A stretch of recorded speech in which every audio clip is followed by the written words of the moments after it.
আজ আমি বানাবো খুবই স্বাদিষ্ট একটা মিষ্টি, যার নাম ক্ষীরকদম। এই ক্ষীরকদম কদম ফুলের মতো দেখতে বলে একে ক্ষীরকদম বলা হয়।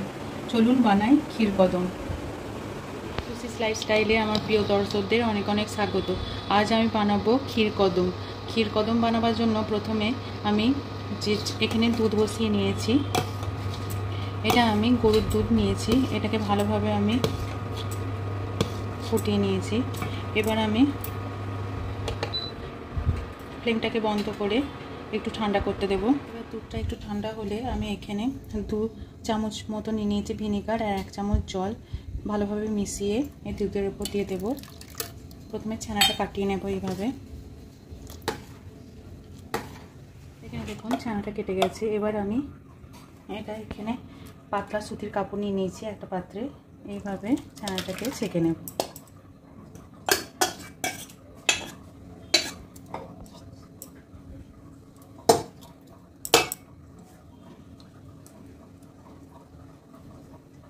এইভাবে চিপে চিপে জলটা বার করে নেব।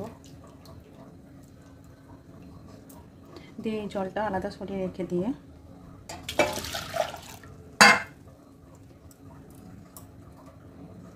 এর মধ্যে হালকা ঠান্ডা জল ঢেলে দেব, যাতে ভিনেগারের টক ভাবটা চলে যায়।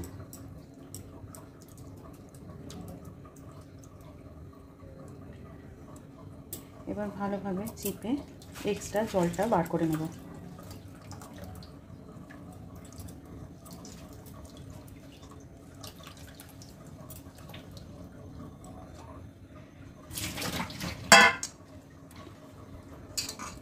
দিয়ে এইভাবে কিছুক্ষণ আমি এটাকে জাঁক হিসাবে রেখে দেব। যতক্ষণ জাঁক হচ্ছে ততক্ষণ আমি এখানে আধা লিটার ফুল ক্রিম দুধ নিয়ে নিয়েছি। সেটা এবার আমি ফুটিয়ে ফুটিয়ে এটাকে আমি খোয়া ক্ষীর তৈরি করব। এইভাবে নাড়তে নাড়তে একদম দুধটাকে মেরে নেব। দেখুন দুধটা নাড়তে নাড়তে এতটা পর্যন্ত ঘন হয়ে গেছে। এই সময় আমি কিছুটা পরিমাণ চিনি দিয়ে দেব।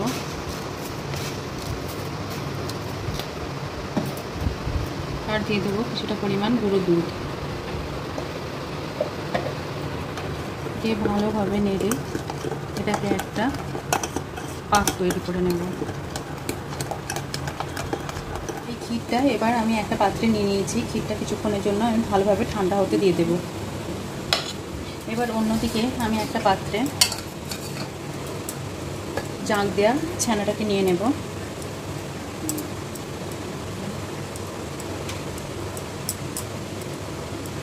এইভাবে ছানাটাকে ভালোভাবে ক্লিন করে নিয়ে নেব। দিয়ে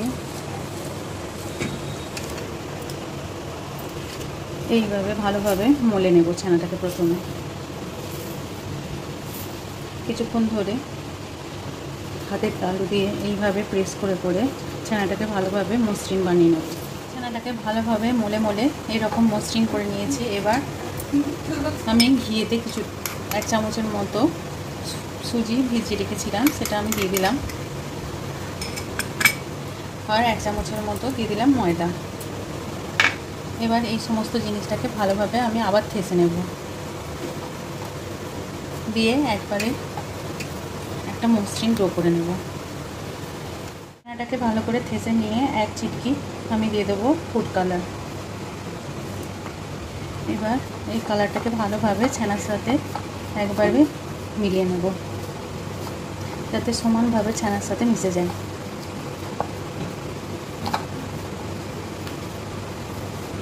বেশ কিছুক্ষণ ধরে এইভাবে ঠেসে নেব, যাতে কালারটা কোথাও জমাট বেঁধে না থাকে।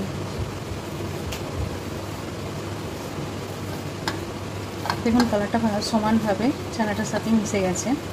এবার আমি ছানার বলগুলো বানিয়ে নেব। ওটার থেকে আমি এরকম আকারে কয়েকটা লেচি কেটে নেব।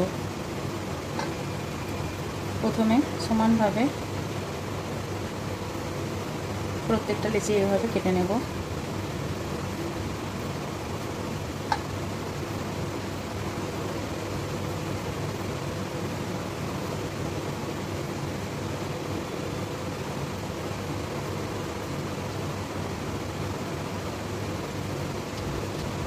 এবার এইভাবে প্রথমে চেপে চেপে বলটা করে নিয়ে এইভাবে ক্র্যাক ফ্রি একটা গোল আকার বানিয়ে নেব রসগোল্লার সাইজের। দেখুন একটু ক্র্যাক নেই, এইভাবে মসৃণভাবে একটু গোলা কাটিয়ে নেব। এইভাবে প্রত্যেকটা বল আমি বানিয়ে নেব। এবার একটা পাত্রে এই বাটির 2 বাটি জল নিয়ে নিয়েছি আর 1 বাটি চিনি নিয়ে নিয়েছি। চিনিটাকে ভালোভাবে এর সাথে মিশিয়ে আমি একটা রস বানিয়ে নেব। প্রথমে এখানে আমি ছানার বলগুলোকে ক্র্যাক ফ্রি হিসাবে বানিয়ে নিয়েছি ভালোভাবে মসৃণভাবে। এদিকে এবার রসটা ফুটতে লেগেছে। এই রসের মধ্যে যখন টকবক করে ফুটবে এইভাবে আমি ছানার বলগুলোকে ছেড়ে দেব।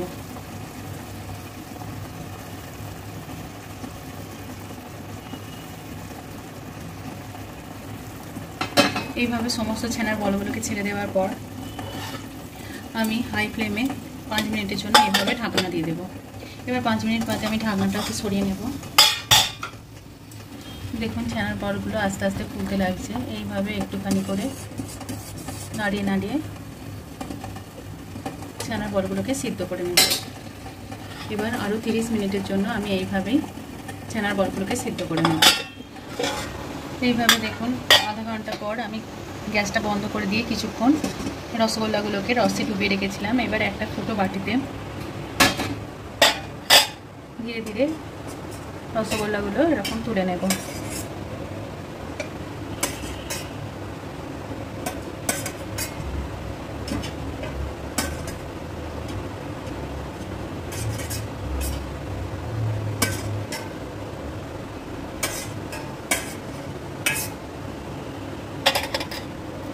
এবার এটাকে কিছুক্ষণ আমি রসটা একটু ঝরে নিতে সময় নিয়ে নেব। কিছুক্ষণ রস ঝরে যাওয়ার পর রসগোল্লা থেকে আমি ক্ষীর থেকে কিছুটা পরিমাণ হাতে আমি ঘি মাখিয়ে নিয়েছি। এইভাবে ক্ষীরের একটা লেচি কেটে এইভাবে স্প্রেড করে নেব।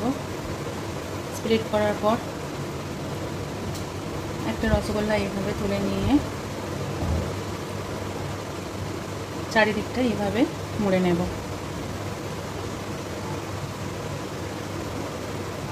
দিয়ে এইভাবে একটু প্রেস করে নেব, গোল আকার দিয়ে দেব। ভালোভাবে হাতে করে মসৃণ করে নেব। মসৃণ হয়ে যাওয়ার পর আমার ঘরে তৈরি নারকেলের চূড়া ছিল, সেটা দিয়ে ভালোভাবে চারিপাশটা এইভাবে কভার করে নেব।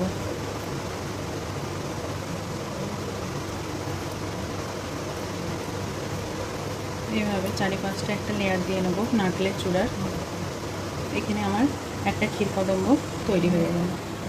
এইভাবে সমস্ত ক্ষীরকদম্বগুলো আমি বানিয়ে নেব।